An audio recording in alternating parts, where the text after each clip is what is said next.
Papayag ba kayo na talagang patatahimikin ng mga kritiko dahil ang gusto nila manatili sa kapangyarihan forever gaya ng ginawa ng ama? At nang sinita sila ni Presidente Duterte sa Cebu na papunta na tayo sa diktadorya, nang gagalaiti sila lahat sa galit. Bakit? Dahil booking talaga ang kanilang intensyon. Kung bago ka lang dito sa NTPH, maaari bang makahingi ng isang like at subscribe? At huwag kalimutan pindutin ang notification bell para ma-notify kapag may ganito tayong upload. Salamat kabayan! Isang mainit na pagbati sa mga maisog dyan po sa Germany, sa Switzerland, sa po sa funding. Ano pong binigyan nila ng pondo? Ang kanilang mga sarili. Dinoble po ang budget ng Kongreso. Dinoble ang budget ng Presidente. Tinanggal ang pera para sa pensyon ng mga kasundaluhan at kapulisan. Tinanggal ang pera na nakalaan para maging moderno ang ating hukbong sandatahan. Zero budget para sa kalusugan ng ating mga kababayan. Napakadilim po ng mga pangyayari sa Pilipinas. Dagdag pa dyan ang issue na nagiging diktador na po ang ating Presidente Marcos Jr. sumusunod sa yapak ng kanyang ama na diktador ng Marcos Sr. Sinusupil po ngayon ng mga vloggers.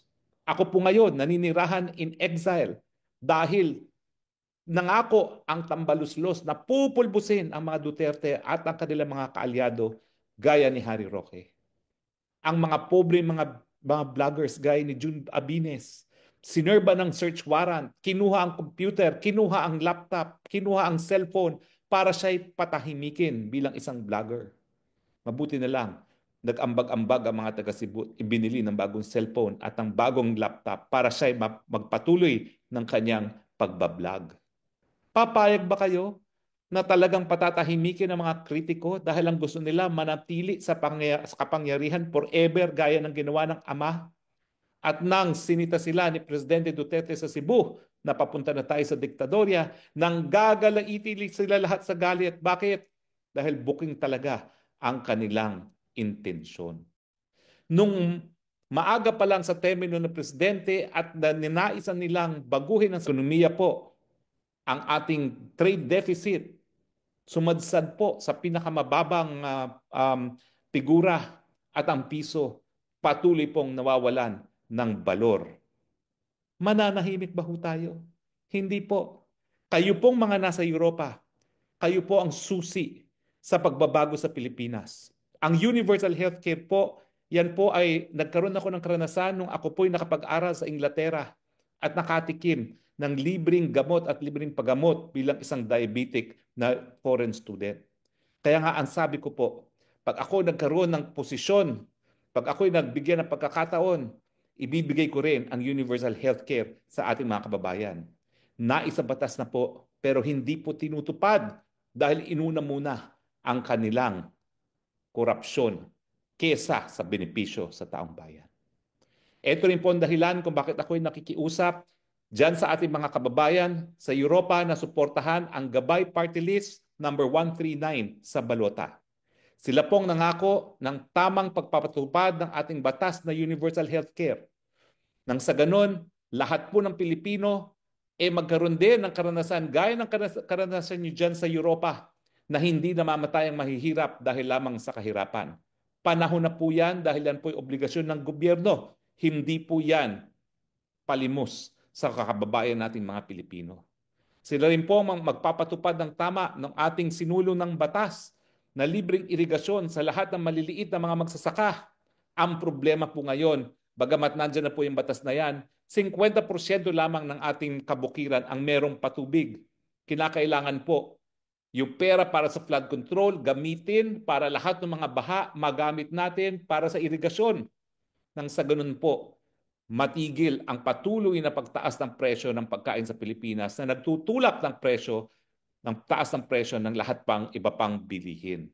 Patutupad din po nila yung libreng tanghalian sa mga nagugutom na kabataan, ang pangako ng Gabay Party List. Lahat na po ng estudyante, hindi lang po yung mga nagugutom, ang bibigyan ng libreng tanghalian. Ibigay na po natin yan sa ating mga estudyante kesa sa bulsa ng mga senatong at mga congressman. Tama ba ho? At siyempre po, Marami pa silang bagong panukalang isusulong gaya ng Whistleblower Act. Kinakailangan po natin ng whistleblower, yung mga magsusumbong, mga magbibigay ebidensya sa mga kurakot sa gobyerno dahil kung hindi po natin sila bibigyan ng proteksyon, hindi po matitigil ang kultura ng korupsyon sa Pilipinas. At syempre, yung aking pinanindigan nung noon pa, ang Freedom of Information Act na kinakailangan. Lahat ng impormasyon na nakakaapekto sa pang-araw-araw ng buhay ng mga Pilipino, magkaroon ng access ang ating mga kababayan dyan. Ang aking pakiusap po, 139 Gabay Party List para sa ating party list. So aking mga kababayan dyan sa Europa, kayo po talagang pag-asa. Dahil kayo dyan sa Europa ang nakakita na kung paano dapat gawin ng mandatong gobyerno na magbigay serbisyo sa mga mamamayan mula pa nang sila'y sinilang hanggang sila'y mamatay. Sana po, dahil sa inyo, mamumulat ang mga mata ng ating mga kababayan ng paninilbihan sa gobyerno. Yan ay dapat nagre-resulta sa benepisyo sa ating mga kababayan. Mabuhay po ang maisog! Mabuhay po ang mga Pilipino dyan sa Europa, lalong-lalo na po sa Germany, sa Switzerland, sa Paris at sa Vienna. At maraming salamat, kaibigan Ben Ripol, sa pagkakataon para magbigay ng aking kamusta at pagpupugay sa ating mga bagong bayani dyan sa Europa. Mabuhay po ang Pilipinas!